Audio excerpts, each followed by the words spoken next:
Hey everyone, this is Wobbly Wallaby. Today I'll be covering the 2 master skills for Royal Guard in Ragnarok M Classic, including a sneak peek of the second master skill. I am using my beta account where I have both Royal Guard master skills unlocked. I'll be analyzing both and letting you know my thoughts. It is expensive Zeny-wise to invest in both, so choose wisely. If you want to get ahead in Ragnarok M Classic but don't want to pay full price on Zeny purchases or on the Kafka Adventure log, then try Itemku, a secure, affordable way to buy a variety of Ragnarok M Classic purchases. You can top up with these D&T store links for US and for the Philippines. For example, I want to buy 32.8 million Zeny with the bonus of 2.7 million Zeny, so I select this package. In Ragnarok M Classic, I go to my profile for my character and then copy my character ID from the game. Then I go back to Itemku and paste the user ID into the order form. I use PayPal, which is convenient for me. They do accept 20 plus other payment systems from around the world. You can also choose other currencies for whatever country you're in. I'm in North America, so I use US dollar. The discount is 15% cheaper than in-game charges. Normally it costs $45.99 US dollar in-game, and here it only costs $38.66. Now I check my in-game mail and I get my Zeny. The D&T store is secured by Itemku Trade Guard, which means you have a safe trading experience with trusted sellers. So don't pay more, use Itemku today for all your Ragnarok M Classic top-up needs. First is the skill Instant Slash. This is the one that will get globally when you have master skills unlocked. It is an active skill. You swing the weapon quickly, causing overbrand times 84% physical damage to the target and enemies within 3 meters around it. For each additional enemy within the range, the damage increases by 5%. It is a physical damage type, its casting distance is 3 meters, its skill cooldown is 1 second, its skill delay is 1 second, and the SP consumption is 25. For each level, the damage modifier of Overbrand increases by 4%, and the maximum level is 10. Now, Overbrand scales well because it works both with attack and magic attack, and the nice thing is Instant Slash does AoE damage, although the 3 meter range isn't huge. I also like that the skill cooldown and skill delay is 1 second each, so it's definitely something that you can spam pretty easily. Now, if you want a DPS Royal Guard build, this master skill is amazing. I prefer this build over the Earth Drive for DPS because it is convertible to other elements, and also has really nice damage modifiers. Next is Honor Provocation, a passive skill. Instant Slash has a 4% chance of taunting the enemy for 1 second. If the target is a monster, the probability becomes 20%.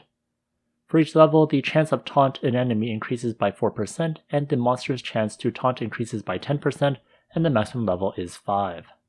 Now the good thing about automatic taunt is you don't have to use the taunt skill manually and you can just focus on your DPS. It is nice to take aggro away from your teammates, however that means you're tanking and doing damage, and often you need to sacrifice some DPS for survivability, so against a large group of monsters or players that may end up killing you since you don't have enough survivability. Next is Defensive Counterattack, a passive skill. Auto Guard, when blocked successfully, has a 30% probability of releasing Instant Slash on the attacker and triggering at most once per second, provided that the target is within 3 meters of the Royal Guard. Also, it increases the chance of auto guard blocking by 2%, any equipment offhand will be regarded as a shield.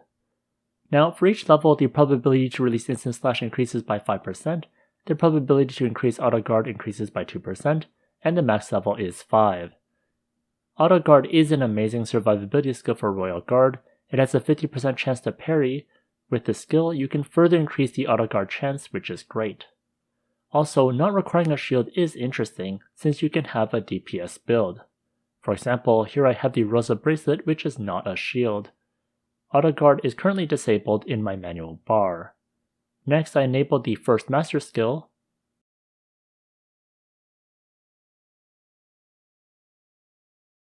Now, Auto Guard works without a shield, which is great, so you can have more DPS potential while not sacrificing too much survivability by still having Auto Guard.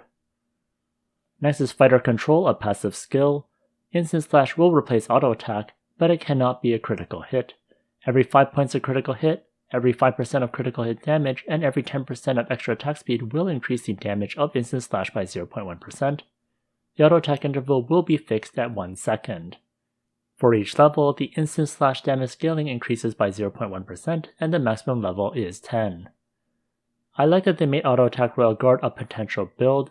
This is a nice replacement, although you can't go with the 480% attack speed, which attacks way more than 1 per second.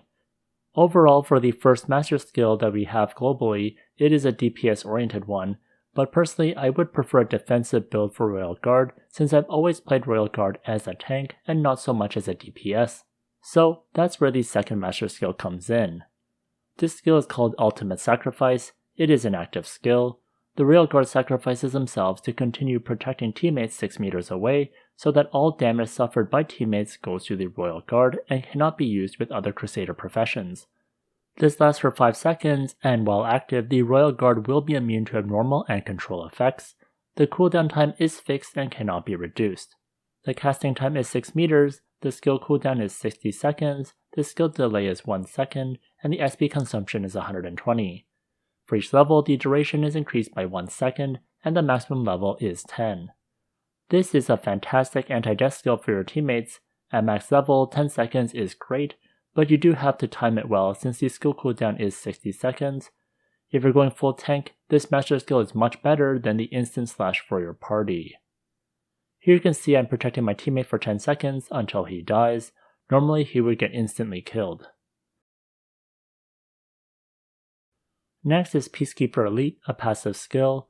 Ultimate Sacrifice. When dying the first time, 20% of HP and SP will be restored immediately. For each level, the HP and SP restoration increases by 10% and the maximum level is 5. This is a fantastic anti-death skill for yourself when the Ultimate Sacrifice is active. Here I have no anti-death foods and I get HP and SP back when I die, which is great.